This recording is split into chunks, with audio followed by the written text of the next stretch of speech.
Olá, boa tarde, amigos telespectadores da TV Cultura Litoral. Começa agora uma nova edição do Opinião Litoral e que recebe com muito prazer, nesta terça-feira, dia 18 de fevereiro, o colega jornalista, produtor musical Regis Tadeu e o comentarista do programa, o advogado Roberto Mohamed Amin Júnior. Boa tarde a ambos. Obrigado pela presença, Regis, mais uma vez. Sempre um prazer vir aqui. Legal. Roberto, muito obrigado pela presença. E vamos de imediato para o primeiro VT do programa, que mostra a entrevista concedida ontem pelo governador do Mato Grosso do Sul, Eduardo Riedel, no Roda Viva da TV Cultura. Vamos ver o primeiro VT que trata, o Riedel, que é do PSDB, ele fala sobre o futuro da agremiação. Vamos ver. Doutor, desde que o senhor sentou aqui, eu estou tentando tirar do senhor a sua predileção em relação ao futuro do PSDB. O PSD é tua preferência? Eu não posso falar isso. Fusão? Né? O PSD Sim. é um dos partidos que a gente está conversando. É um partido que cresceu bastante, aqui em São Paulo especialmente, né? Teve uma evolução fantástica. O ministro Kassab, o secretário aqui Kassab, é uma pessoa extremamente articulada, tem uma visão para o Brasil muito clara, né, que eu acho que agrada uma parte desse PSDB em relação aos seus valores originais. Você acha que tem mais a ver com a tradição do PSDB ou PSD? Eu não posso dizer isso, porque o PSDB saiu do MDB, né? Também tem uma relação muito estreita. Você tem outros partidos, então vai depender muito desses interesses do grupo do PSDB convergirem. Né? Se isso for possível, a gente deve logo definir e aí a busca é pela fusão e não pela incorporação. Ou o próprio partido permanecer como está se não houver consenso. Mas o senhor vê essas ideias convergindo com Podemos e republicanos, por exemplo, também? Tem gente que defende isso. O senhor defende? Dentro do PSDB. Eu acho que cada partido tem uma situação. Você tem o Podemos, é um partido menor, eu acho que um pouco maior que o PSDB, se for contabilizar número de deputados. O Republicanos é um partido que cresceu bastante também, partido do governador Tarcísio, o MDB, o PSD. Eu já falei, eu não expresso a minha vontade aqui porque eu acho que ela acaba atrapalhando essa discussão do conjunto. Muito bem, bem tucano, né, Roberto? Estilo tucano, fazendo jus ao... Quando ele falou PSD remete às origens do PSDB, o Mário Covas ficou rodando no caixão. Meu Deus do céu. Porque o PSDB nasce da insatisfação com o MDB do Quércia. Eles não se viam dentro daquele partido e formaram o PSDB. Vamos lembrar dos nomes que fundaram o PSDB. Mário Covas, Pimenta da Veiga, Franco Montoro, Fernando Henrique Cardoso, José Serra, Luísio Nunes. Você pode concordar ou não com esses caras, mas era a elite política desse país, que participou ativamente da redemocratização. E hoje, o PSD e o PMDB, eu não sei porque essa dúvida, porque eu acho que os três deviam se fundir, porque eles são absolutamente idênticos. Quer dizer, o PSDB, quando volta às origens, só se ele está falando daquele momento que o PSDB ficava em cima do muro, que foi o segundo turno Collor-Lula. Se for esse momento, porque o PSDB a gente não sabe se era situação ou oposição. Esse negócio de oposição independente ou situação independente, que tanto faz você usar as duas expressões, é coisa para quem não se decide, né? Não, é uma coisa sem sentido. Mas fusão, ele acabou de dizer, fusão é o que é o PSD? O PSD é um partido fundado pelo Kassab que quer estar no poder, tanto que consegue estar com o Lula e com o Tarcísio. E quer mais espaço no Lula, hein? E quer mais espaço no governo Lula. O MDB, ideologicamente já é um absurdo. Mas o MDB é a mesma coisa. Esteve em todos os governos, desde a redemocratização, foi base de apoio também do Collor, do Itamar, do Fernando Henrique, dos dois mandatos, do Lula, e continua sendo, inclusive, do Bolsonaro. Qual a diferença dos dois? Nada, os caciques. Você tem de um lado o Renan Calheiros, Baleia Rossi e tal, e do outro lado você tem o Kassab sozinho, porque ele manda sozinho lá. E o que eles não querem, talvez, é essa divisão de poder que eles mandam. Mas imagine, se você junta esses três partidos, você tem o maior partido do Congresso Nacional. Claro, sem dúvida. E é o que eles querem, ter poder. E os três absolutamente idênticos. Não há nenhuma diferença ideológica Não há nenhuma... Havia no PSDB histórico. Tudo bem, muito lá atrás. Mas assim, hoje você não tem absolutamente nenhuma diferença ideológica, você não tem a diferença política, você não tem diferença de abordagem. O que, na verdade, o que eles querem, na verdade, é juntar 3 partidos absolutamente coerentes no seu desejo por poder, tanto que, inclusive, provavelmente esses 3, se eles realmente se fundirem, provavelmente vai ter maioria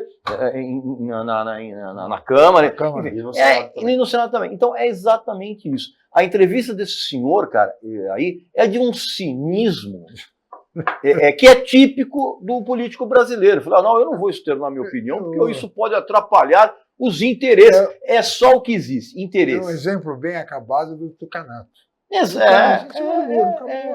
Embora ele seja um tucano de segunda linha. Completamente. E hoje o PSDB só tem políticos de segunda linha, porque ele não renovou suas lideranças. E aí está aí uma subrepresentação, é um partido que... Veja aí, 3 governadores, hein? Ele, a Raquel Lira no Pernambuco e mais o Eduardo Leite no Rio Grande do Sul. 3. E nenhum dos 3 tem qualquer tipo de representatividade nacional para se arvorar a querer colocar o PSDB num patamar de novo. Muito bem. Eu queria aproveitar e assistir já o segundo VT deste programa, Roberto Regis, onde o governador Eduardo Hidden fala sobre o crime organizado e aborda bem a questão do Mato Grosso do Sul. Vamos ver, por favor. O estado do Mato Grosso do Sul hoje é um dos, assim, onde parte do PCC operacionaliza parte importante desse tráfico de drogas, infelizmente ocorre no estado do Mato Grosso do Sul. Hoje, com essa atual conjuntura política e de ação, claro, a parte das fronteiras do país são de responsabilidade federal. Isso. Mas de que forma o Estado faz para coibir a ação do PCC e de outras facções criminosas para evitar justamente quando a gente fala nessa questão da fronteira tão ampla, principalmente na região de Ponta Porã? Então, o Estado é o Estado que mais apreende droga. Ele formou um escudo para o Brasil. O PCC está muito presente nos países vizinhos, está muito presente nas capitais, no território do Estado menos, mas é passagem. É corredor. Por isso que nós temos 40% do nosso sistema prisional com pessoas de crimes federais, de tráfico. Né? E isso é um custo gigantesco para o Estado. Um preso para o Estado custa R$ 2.300 por mês, um aluno custa R$ 1.000. Em escola em tempo integral, R$ 1.100, R$ 1.200. Né? Então a gente carrega um ônus muito grande dessa realidade. Agora nós estamos fazendo um trabalho para o Brasil. E a União, em integração com o Estado, é o único caminho para a gente viabilizar uma ação mais contundente. A gente está na fronteira, e aí como a União vai fazer isso? E aí a discussão, ter uma polícia ostensiva, transformar a Polícia Rodoviária Federal em polícia ostensiva, e eu não vejo problema, desde que esteja claro as suas prerrogativas. Eu acho que é um passo importante e aumenta o sentimento de segurança e as ações de segurança, mas tem que ser bem definido o papel. Muito bem. 2.300 custa um preso no Mato Grosso do Sul por mês e uma criança em período integral, R$ 1.000. Eu sinceramente... Como é que se explica uma coisa dessa? Não tem explicação. E não só não tem explicação, na verdade tem explicação, sim.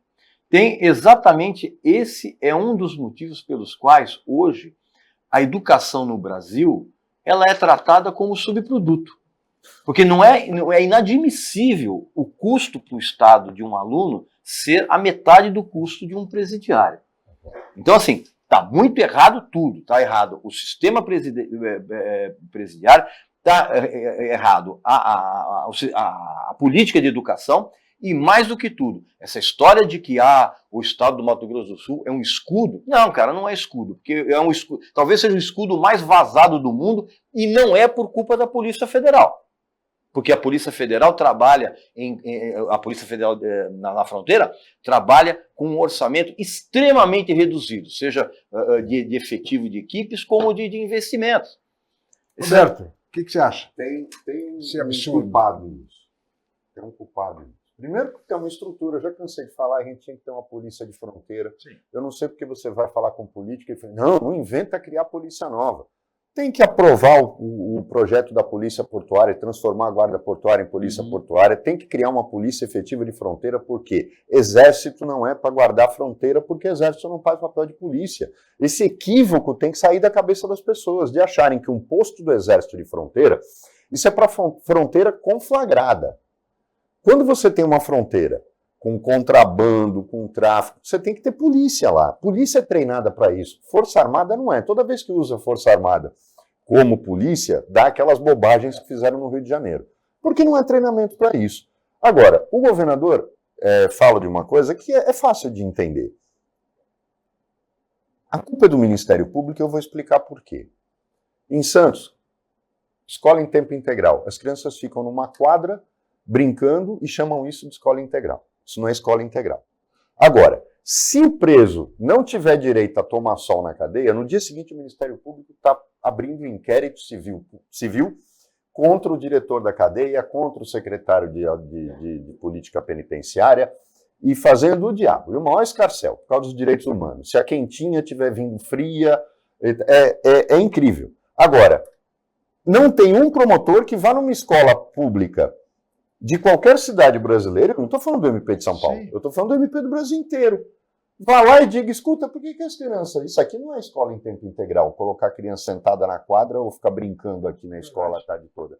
É simplesmente isso. O dia que essa história de direitos humanos entender que direitos humanos também é educação de qualidade e fazer com que as crianças tenham merenda legal, que aquelas que não enxergam tenham direito a um óculos pago pela Secretaria de Educação, crianças com problemas de deficiência, médico, educação inclusiva, aulas de música, que eu sempre bato nessa tecla. Que acabaram com isso também, educação artística. Então é o seguinte, o dia que o promotor sair da sua salinha com ar-condicionado e for lá começar a ir nas escolas, do mesmo jeito que ele vai numa cadeia para ver se o preso está sendo bem tratado, aí você começa a mudar esse jogo. Agora, enquanto ficarem fugindo da solução, que é criar uma polícia de fronteira, porque hoje você tem, no Brasil, nos Estados Unidos, tem aproximadamente 8 agências de polícia federal. 8. Enquanto a gente tiver uma polícia federal que emite desde passaporte e faz controle de chegada de gringo no aeroporto, até guardar a fronteira e fazer operação policial, meu amigo, haja organização, ela não tem condição de existir assim. Muito bem, Roberto, Regis, vamos para o intervalo, voltaremos em seguida com a opinião.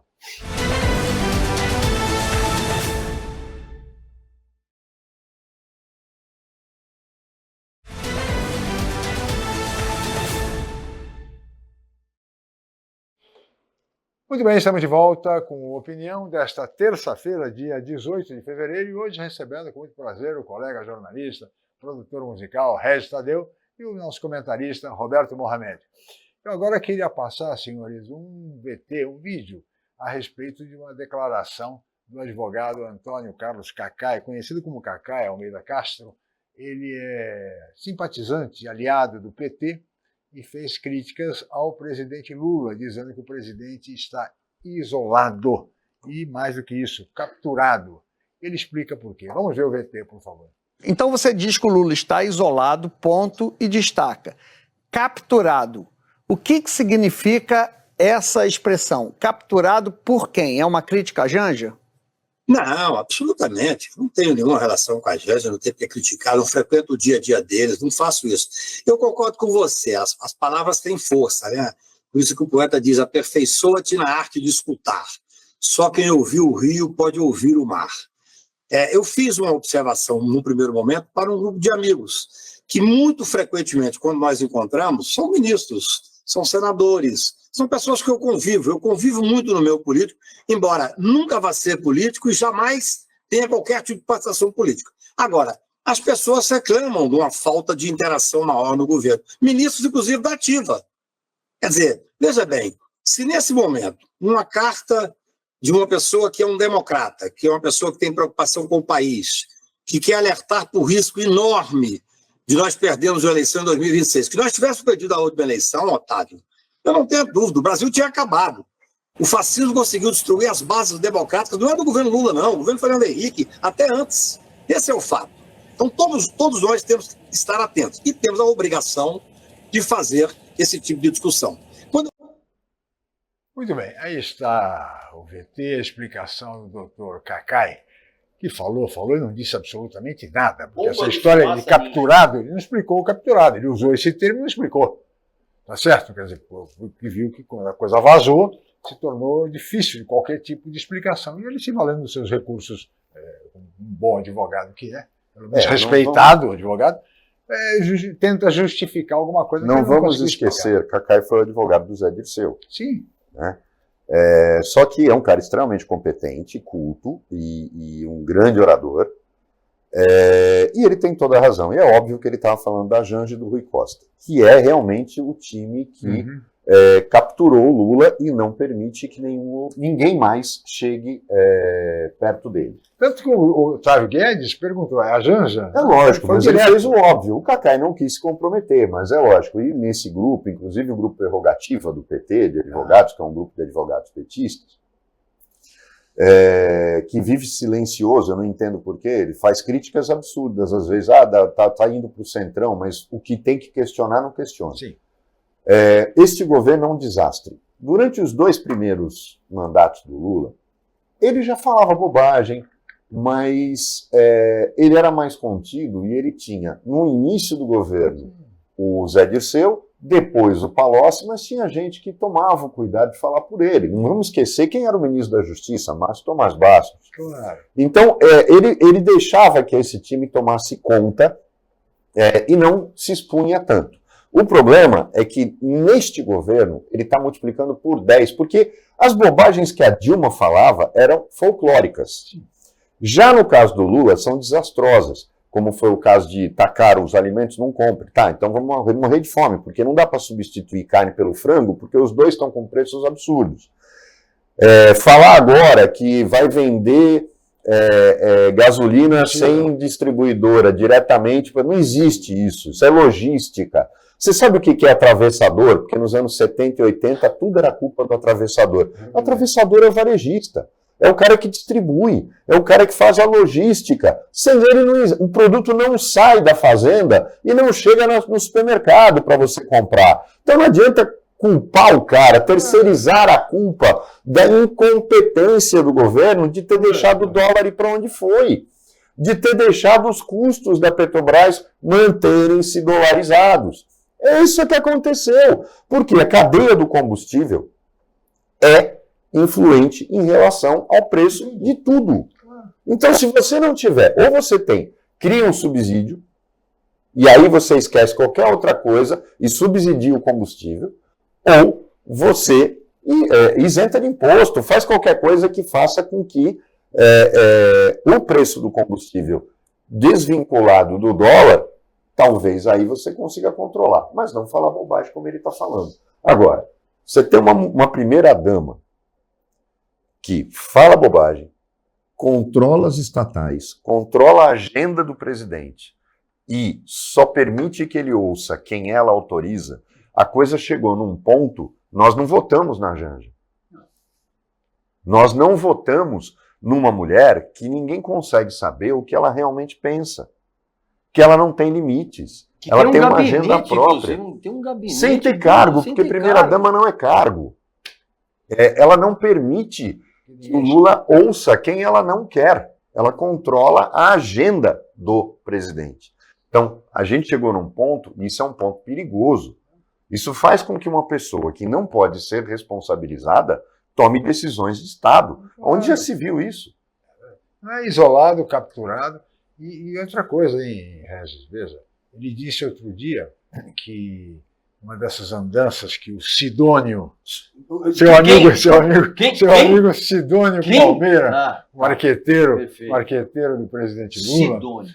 e recomendou que ele viajasse pelo país e concedesse muitas entrevistas, e cada entrevista dessas, em emissoras de rádio, em estados pelo norte e nordeste, acabam se tornando um desastre, porque tem e são desastres sucessivos. Ele disse o seguinte, uma dessas, que ele não, com relação a 2026, ele, se estiver 100%, pela primeira vez o Lula, se eu estiver 100% de saúde, serei candidato. Ou seja, não vai ser. Vocês já notaram? Não vai Imagina. ser. Vocês já notaram que houve uma mudança? O Bolsonaro e o Silas Malafaia, de novo, estão chamando um evento, né, de apoio a ele, falando de liberdade de expressão. O cara queria dar golpe de Estado e fala de liberdade de expressão, segurança e tal. Só que tiraram o impeachment do Lula da pauta. O Bolsonaro gravou um vídeo dizendo que os organizadores locais devem prestar atenção na pauta. E por que isso? A mudança foi: primeiro, todo mundo já notou que Lula e Alckmin praticamente romperam.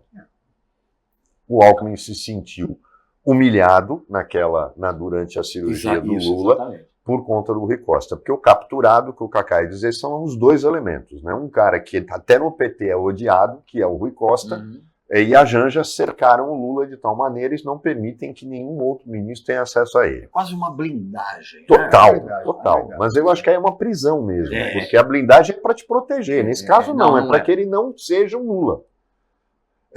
E aí tem uma coisa que me chama a atenção, porque o impeachment do Lula faria com que o Geraldo Alckmin assumisse a presidência e pudesse dar um golpe institucional. Faz o quê? Tira o PT do poder, do governo, tira essa gangue toda do poder e faz um governo de centro e se torna uma liderança viável para enfrentar lideranças radicais, tanto de esquerda quanto de direita. E aí o Bolsonaro falou: pô, eu não posso querer o impeachment, tem que deixar ele até o fim. Ele vai sangrar e aí eu vou brigar pela anistia para tentar ser candidato ou colocar o poste do meu filho, da minha mulher, ou seja lá quem for. Porque para ele, só da família dele que pode ser candidato. Ninguém mais representa a direita. Eu acho que o caminho é por aí. Eles já se tocaram que o Lula, infelizmente, a esquerda vai entregar de mão beijada para a direita o governo, porque vai fazer o Lula sangrar até 2026. A carta do Cacá tem esse objetivo, que ele não quer perder a eleição em 2026. Não, a carta do Cacá é o que eu costumo chamar de bomba de fumaça ninja. Você está entendendo? É para realmente desviar a atenção, inclusive quando ele nega de uma maneira absolutamente enfática que ele não está se referindo à Janja, é a cascata total. A expressão dele diz o contrário. E realmente eu concordo com o Roberto. O Lula vai sangrar até o final do mandato. E essa fala dele dizendo que ele só será candidato à reeleição quando ele tiver 100%, não é 99%, é 100%, já diz que ele não será. E sendo que em 2026, o presidente Lula terá 80 anos. 80 anos de idade. Tem agora, 78. Agora, vocês conseguem enxergar nomes tanto de um extremo para o outro, que podem... Porque vamos supor, eu acredito que o Lula não será candidato à reeleição. Quem é que o governo vai lançar? Quem o governo vai lançar, quem a outra extremidade vai lançar, vai ter um candidato de conciliação? Eu não vejo nenhum desses nomes. Não adianta falar, Tarcísio. Não vai. Não vai. Roberto respondeu em parte na intervenção anterior, quando disse que se houver o impeachment, o Geraldo Alckmin poderia assumir esse papel. Claro, mas um ano e meio de governo pela frente. Mas só em caso de impeachment. Mas fora isso. Fora isso, o PT vai lançar, evidentemente. Eu acho que, inclusive... Tirando essa condição, concordo, não tem candidato. Mas nem a direita tem. Tem esse detalhe. Nem a direita tem. A direita tem vários nomes. E não vou ficar surpreso se aparecer a Michelle. Olha, não vou ficar surpreso. O Brasil é muito curioso. O Tarcísio só falam no nome dele em São Paulo. Quantos ex-governadores de São Paulo nunca conseguiram chegar? Eles sempre sonharam, mas não conseguiam chegar à presidência. A projeção nacional é insuficiente. Exato, o Alckmin era governador de São Paulo, não conseguiu. Serra. Entendeu? Quer dizer, então, não existe, gente. Minas, São Paulo, Rio Grande do Sul, esses estados que governam para si mesmos e que o resto do Brasil tem bronca, porque essa é que é a verdade, eles não conseguem. É mais fácil um governador do Rio de Janeiro ser candidato a presidente do que um governador de São Paulo se viabilizar como candidato a ser eleito. Isso é muito mais difícil. Eu sempre falo, quando na OAB eles falam que não pode ter eleição direta para o Conselho Federal, isso é cascata de vagabundo sem vergonha, porque o paulista nunca votou unido. Eu já contei aqui no programa, tem uma vaga do STJ para ministro. O Nordeste inteiro lança um desembargador, escolhem entre os TJs de lá e lança um. O Tribunal de Justiça de São Paulo lança 10 candidatos. Aí é lógico, é eleito um pernambucano. E os caras ficam perguntando por que tem mais o Nordeste no STJ do que de São Paulo. Aí a explicação. Vamos para um rápido intervalo, voltaremos em seguida, senhores.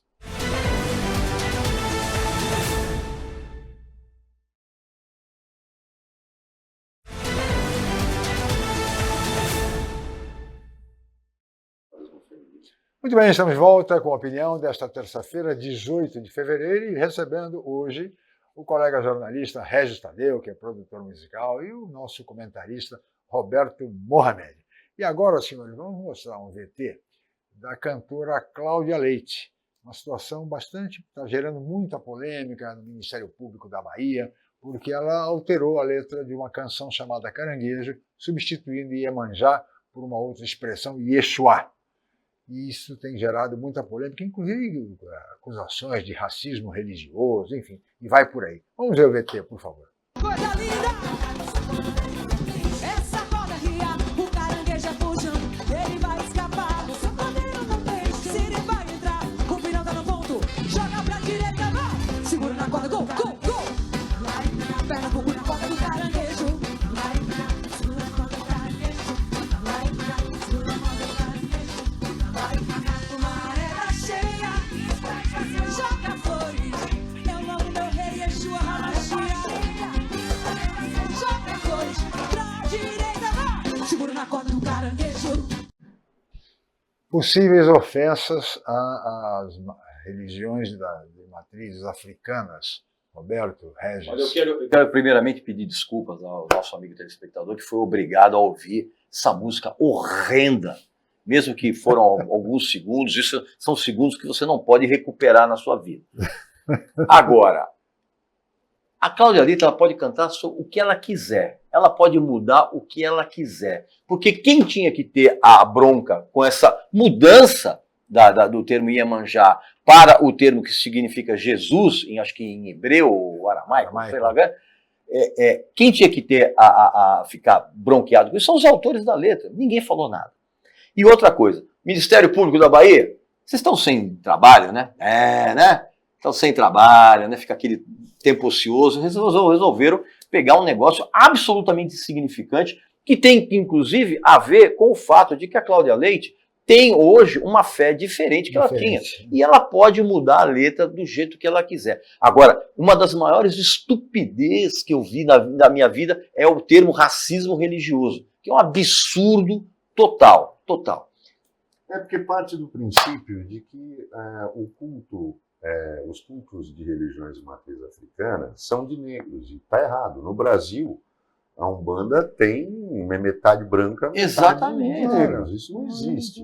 Até por causa do sincretismo religioso, ela é meio que uma salada mista entre o catolicismo e o candomblé. Então, vamos ter um pouquinho de bom senso. Eu concordo, é o que eu estava comentando aqui no intervalo. Você sendo espírita, do candomblé, você vai numa missa tranquilo, um católico vai num centro de Umbanda, ele não se sente ofendido.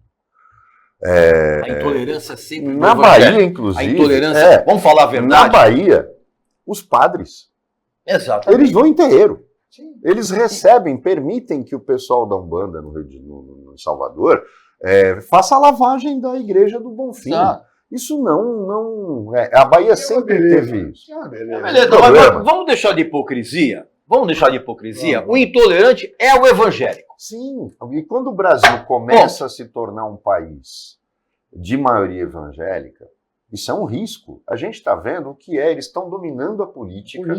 Eles alimentam essa extrema-direita. E a gente está caminhando para um país que daqui a pouco vai ficar teocrático. O que é um Estado teocrático? É o Irã. E a gente está vendo o que acontece lá. Não pensem o Irã, o Afeganistão, não pensem em vocês. Eu estava até vendo uma coisa curiosa. O Afeganistão, as mulheres afegãs votaram antes das americanas e das brasileiras. Pasmem. O Afeganistão era um país tão à frente naquela região da Ásia. E aí, quando você para pensar no que está acontecendo hoje, que as mulheres sequer podem ir numa praça, não podem estudar, um país onde as mulheres tiveram o direito de votar antes das americanas e das brasileiras. Pense nisso. E o fundamentalismo islâmico é criticado no Ocidente que não está olhando o que ele mesmo está fazendo, que é o fundamentalismo cristão que elegeu o Trump. Sim. Que é hipócrita, que é pai da moral de todo mundo. Eu tenho saudade até do catolicismo mais conservador, porque ele é infinitamente mais liberal do que o mais liberal dos evangélicos. Então, vamos botar a mão na consciência, porque hoje, eu vou dar um exemplo só, não sei se vocês vão concordar comigo. Nelson Carneiro foi o deputado que apresentou o projeto do divórcio em plena ditadura. Hoje, este Congresso não aprovaria o divórcio. Naquela época era a Igreja Católica que se colocou contra, fez campanha na imprensa e tal. Hoje, aquele projeto, da forma como passou, que mostrou que o Brasil era um Estado laico mesmo, e olha, estávamos na ditadura, é que aí tem uma explicação meio técnica. A ditadura era inimiga da igreja porque a igreja defendia os presos políticos e tal, então o governo não fez a vida fácil para a igreja naquele momento. Até quis contrariá-la. Mas hoje, neste Congresso, uma lei como aquela não passaria. Então você vê só aonde a gente chegou. Todo mundo viu o que aconteceu em relação à questão do aborto legal e tal. A gente tem que tomar muito cuidado para onde o Brasil está indo. Os riscos decorrentes disso. Não, e curiosamente, a gente tem um caso bem anterior a esse, que ninguém falou nada. Baden-Powell, um dos maiores violonistas do planeta, grande compositor, quando ele se converteu à igreja evangélica, ele parou de cantar canto de ossanha. Parou de cantar. Ele falou, não vou colocar mais. Ninguém abriu o bico. Ok, ó. Baden-Powell e Vinícius de Moraes. Ok. Chico, vamos pedir, ver se a produção tem aí os 2 trechinhos dos sambas enredos do Salgueiro e da Unidos da Tijuca. Unidos da Tijuca, curiosamente, uma das autoras é a Anitta. Meu Deus do céu. Já perdeu o carnaval. Mas vamos só ouvir um trechinho, porque há uma reação, principalmente no Rio de Janeiro, que eu vou fazer um parênteses aqui antes de vocês assistirem. O estado do Rio de Janeiro, proporcionalmente, é o mais evangélico do Brasil, no interior. Na capital, não. E, pasmem, vocês acharem, tem mais centro de Umbanda e de Candomblé no Rio de Janeiro do que em Salvador. Isso mesmo. O público telespectador talvez não tenha consciência disso, é uma questão de marketing, talvez. Mas no Rio de Janeiro existem mais centros de Umbanda e de Candomblé do que, está falando na Grande Rio, do que em Salvador. É só contar e vocês vão chegar a essa conclusão. O samba enredo do Salgueiro chama-se de Corpo Fechado. E da Unidos da Tijuca, Santo Menino que velho respeita Logum Edé. Vamos ver. Se mete com Salgueiro, acerta as contas na colinha. Prepara uma guitarra, acende a vela. E com a ponta sentinela, pede a benção pra vovô. Faz a cruz e risca a tenda, que chegou Exu Pimenta e a falange de Xangô. Tem erva pra defumar, carrego meu patuá. Adorei as almas que conduzem meu caminho. Remonjo Babarabô, invoca a lua e o diz está.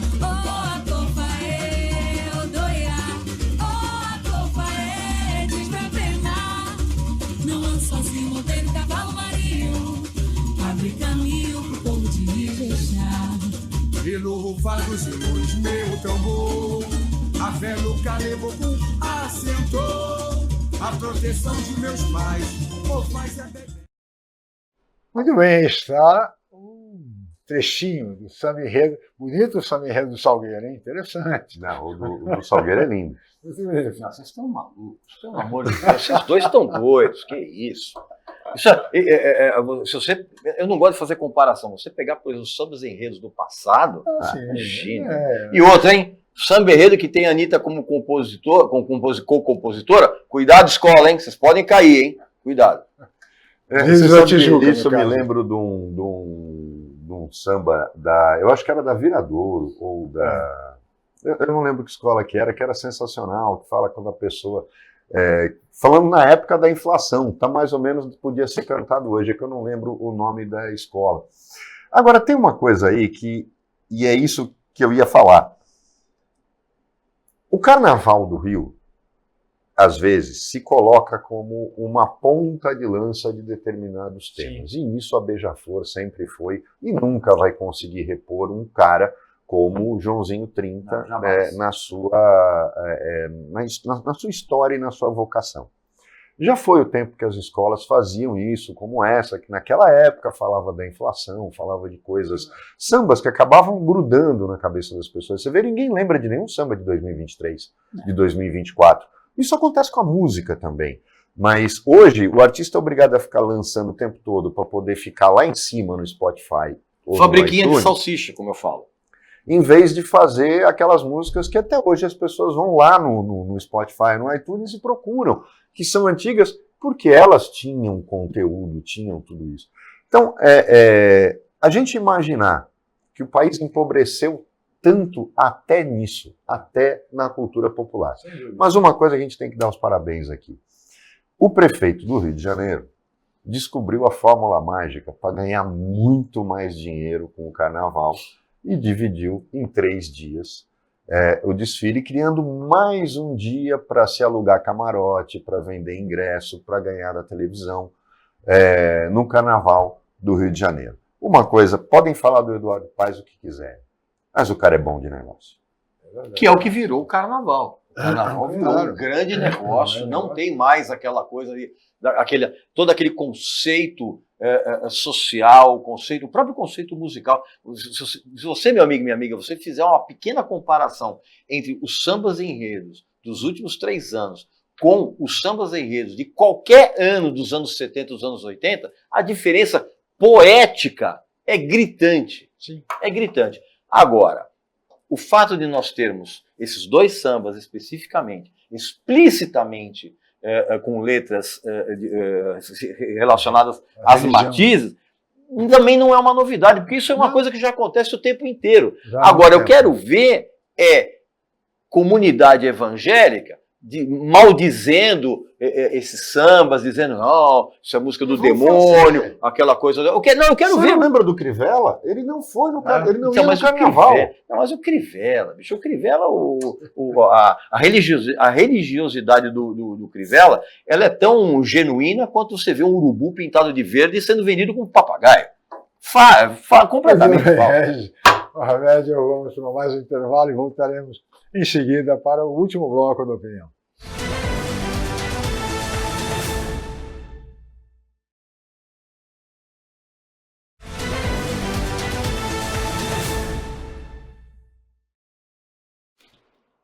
Muito bem, estamos de volta com a opinião desta terça-feira, 18 de fevereiro, e hoje recebendo o Regis Tadeu, colega jornalista, produtor musical, e o nosso comentarista Roberto Mohamed.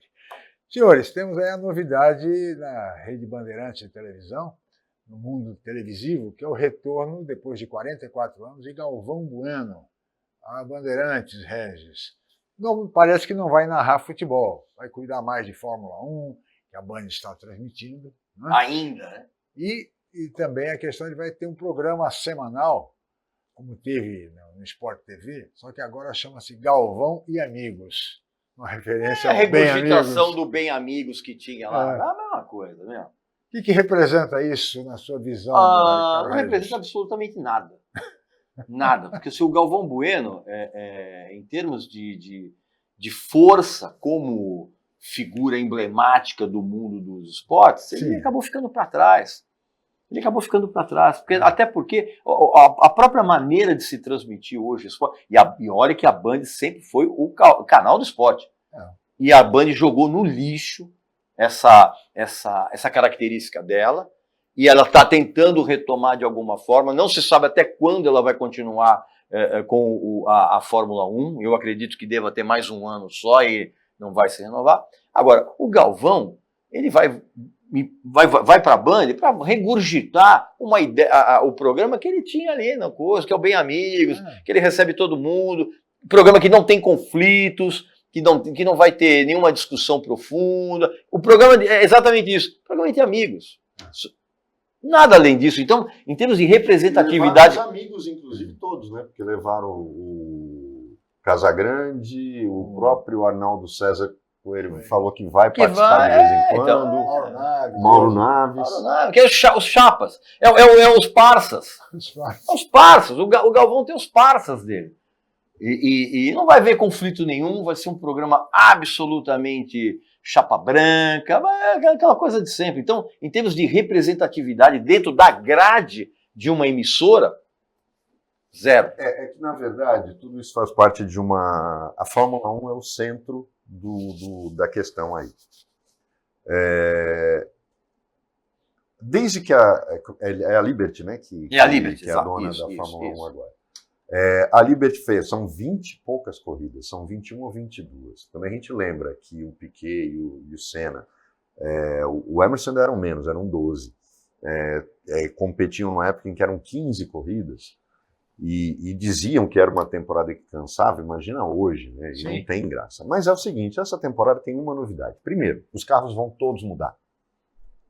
Este ano vai ser uma porcaria, porque é o ano da transição. Ninguém vai investir, ou seja, continuam os carros do ano passado, ninguém vai investir absolutamente nada, e aí é uma chance para as pequenas, porque o ano que vem muda tudo na Fórmula 1, buscando, e é isso que às vezes me decepciona, tá igualando a Fórmula 1 à Fórmula Indy. Estão querendo fazer com que os carros sejam mais iguais. Gente, eu falo muito isso. O Piquet, e eu acho que está tentando se fazer justiça, porque com o documentário do Senna, começou a surgir uma série de documentários do Piquet para mostrar que ele foi um gênio. E foi um gênio que, ao contrário do Senna, nunca teve, tirando o título de 87, ele nunca teve o melhor carro. A Brabham era a segunda ou terceira equipe nos 2 campeonatos que ele ganhou. Ele era um acertador de carro, ele inventou coisa, ele criou, o pit stop foi criado por ele e pelo Gordon Murray. A Brabham era segundo time em 81 e terceiro time em 83. Já, tudo bem, com a Williams, sem dúvida nenhuma, era top, mas ela era perseguida de perto pela Ferrari e pela própria Lotus, que tinha o mesmo motor que ela. Ele foi campeão disputando pau a pau o campeonato. E o carro no braço, do Senna, que foi campeão nas 3 vezes porque tinha o melhor carro, e enquanto ele não foi para a Renault, é que ele chegou lá, a Williams, enquanto ele não chegou lá, ele não sossegou. Quando chegou, descobriu que eles não eram mais aquela Williams, porque a Renault tinha montado a equipe dela, que era a Benetton, que depois virou Renault. Então, e eu não estou questionando qualidade, mas eu acho que se trabalhava mais marketing do que isso. O que acontece? O problema não é a Band no Brasil. Eles estão falando, a Band está falida. O Grupo Bandeirantes está falido. Quem é que ia imaginar que na programação da Band você ia ter 25% do tempo fazendo propaganda do Ora Pro Nobis? Com os locutores falando, mentindo, dizendo que usam, que curou artrite, que não tem sentido. A emissora está falida, o Grupo Bandeirantes. É triste isso, porque a Bandeirantes sempre foi baluarte de notícias sérias, de jornalismo sério, revelou nomes fantásticos e ainda tem, como Cláudio Zaidan, Rogério jornalismo Assis, nacional. São jornalistas muito Ripe. sérios. O Fernando Ripe, o programa para mim hoje, tão relevante, acabou se tornando mais relevante que o Roda Viva, que teve uma queda, né, no grau de pautar a conversa política no dia seguinte, que o Roda Viva tinha, era um programa mais influente da política brasileira, passou esse bastão para o Canal Livre. Uma das coisas que a gente está assistindo, essa possibilidade da Band perder não é só por dinheiro interno, ela tem bons patrocinadores. Os anunciantes globais da Fórmula 1 se ressentem da visibilidade que tinham na Globo. Quais são? Tag Heuer, Rolex, Mercedes, aquela Vodafone, são patrocinadores globais. O Galvão não seria uma tentativa? O Galvão Volta e do Galvão. o garoto brasileiro, Gabriel Bortoleto, que foi um moleque criado para chegar na Fórmula 1. Ele foi um projeto para chegar na Fórmula 1. Que você olhe, estude, vejam a biografia dele. Ele é bom? Ele é. Mas foi um projeto para colocar um brasileiro. Tanto que o do ano retrasado, o menino foi campeão também na Fórmula 3 e está até hoje como piloto reserva da Aston Martin. O Gabriel Bortoleto foi um projeto. Precisamos ter um brasileiro na Fórmula 1. A própria Liberty entende isso, porque o Brasil é um grande mercado para isso. Então, o que eles vão fazer? O Galvão é uma tentativa de atrair um desses patrocinadores globais com quem o Galvão tem linha aberta.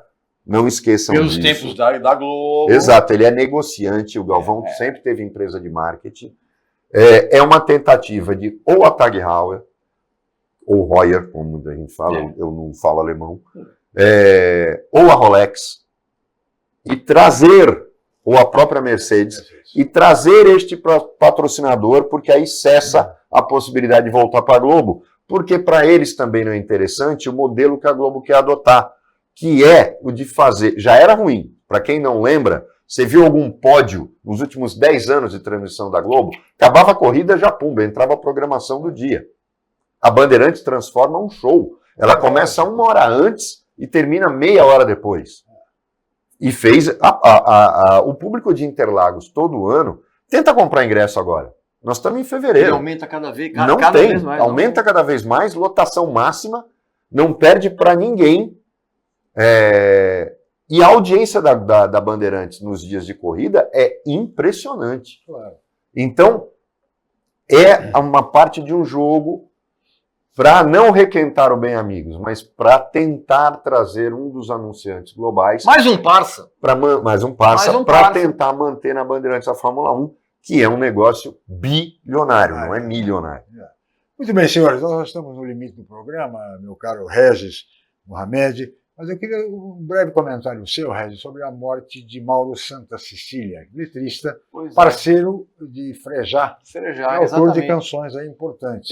Ele foi mais um daqueles compositores que ninguém, do grande público, ninguém conheceu, ninguém sabe, porque o que acontece? Lamentável, e ele era um grande compositor. Bom letrista. Bom letrista.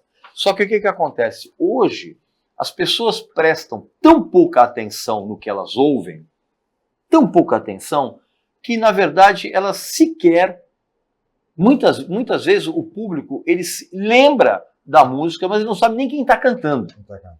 Então, imagine, então, a pessoa ler o compositor. Imagina ler o compositor. E o Brasil sempre foi um país com, veja bem, não é bons compositores, com compositores excepcionais, que realmente nunca vieram para a linha de frente. Por quê? Porque a qualidade deles era exatamente a arte composicional, de você fornecer, não só o caso dele, o Bernardo Vilhena, uma série de outros compositores absolutamente incríveis. Mas, lamentavelmente, hoje ele morreu esquecido, celebrado apenas pelos amigos, e o que é pior, cara, as pessoas não têm a menor noção de quantas músicas boas ele compôs. Olha, eu só vou fazer uma observação, e às vezes a culpa é do próprio músico. 2 caras que um está vivo ainda, mas um morreu, Fernando Brant e Ronaldo Bastos. Sim. Não à toa os 2 do Clube da Esquina. Infelizmente, seus grandes parceiros, Milton Nascimento e Beto Guedes, foram os responsáveis por esses caras terem simplesmente entrado em depressão e pararem de compor. O Milton simplesmente parou de compor com o Fernando, e o Beto parou de compor com o Ronaldo Bastos. Eles têm o direito de procurar outros parceiros, mas eu acho que isso mostra bem que a própria cultura, às vezes os agentes culturais são responsáveis por essa omissão, que faz com que o povo ache que Caçador de Mim é do Milton Nascimento e que Dona é do Roupa Nova. Exatamente. Muito obrigado, Roberto Mohamed, muito obrigado, Regis Tadeu, pela participação no programa de hoje, e especialmente a você, amigo telespectador, pela audiência qualificada de sempre. Amanhã estaremos de volta. Muito obrigado e até lá.